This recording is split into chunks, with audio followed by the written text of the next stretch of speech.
The International Space Station has proven to be a one-of-a-kind laboratory. Microgravity conditions allow for experiments impossible to duplicate on Earth. New science, new knowledge. The station has also proven to have the capacity to serve as an incubator for new business, accelerating the development of a new space economy in low Earth orbit.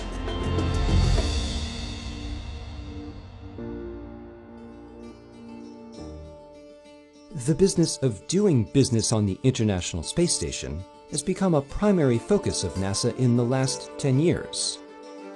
Mike Reed is the manager of Space Station Business and Economic Development for NASA at Johnson Space Center. He explains how businesses are enabling research. Supporting all of the research activities on station is becoming a significant activity in and of itself. Companies like Bioserve, TechShot, Space Tango, and others operate over 20 commercial research facilities housed on the station. Scores of companies provide services as payload developers, helping researchers translate their experiments into hardware small and light enough to be transported to and housed on the station. All of these commercial activities support business models and expand the numbers of entities with experience in conducting business in space. As NASA increases the opportunities for companies to perform research on the space station, it's likely that the number and types of companies taking advantage of those opportunities will also increase. That in turn will help keep the partnership between NASA and business thriving. Reed notes, soon we hope to see private astronauts as part of NASA's LEO commercial development program. Some of those may be researcher astronauts. That is, researchers who work directly for a company and are trained to come work in the station during private astronaut missions. To enable the beginning of development for a next-generation, commercially built and operated low Earth orbit research platform, the space station is hosting new commercial modules.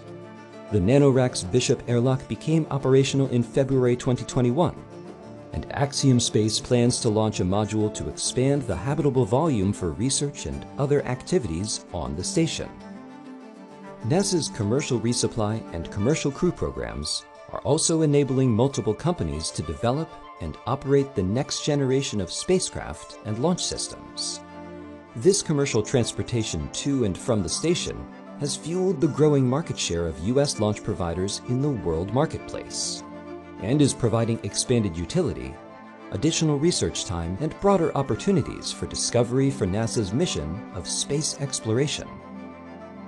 The innovative use of public-private partnerships employed to support station research is becoming the template for NASA's new exploration initiatives. The Artemis program has the goal of landing the first woman and first person of color on the surface of the Moon. In addition, Artemis plans include establishing a lunar outpost built by private companies, and eventually harvesting resources from the Moon. Doing business in space has become one of the fastest-growing businesses on Earth. The space economy has expanded by over 60% in the last decade, and is now valued at roughly $400 billion. That commercial success is matched in importance by the knowledge gained from private research conducted on the space station. It's knowledge that spans hundreds of disciplines and will help millions here on Earth, as well as those traveling beyond the reaches of our planet for years to come. For more information about how private companies can conduct their research on the space station, go to www.nasa.gov/ISS-science. To discover more about the space on, around, and beyond our planet, visit science.nasa.gov.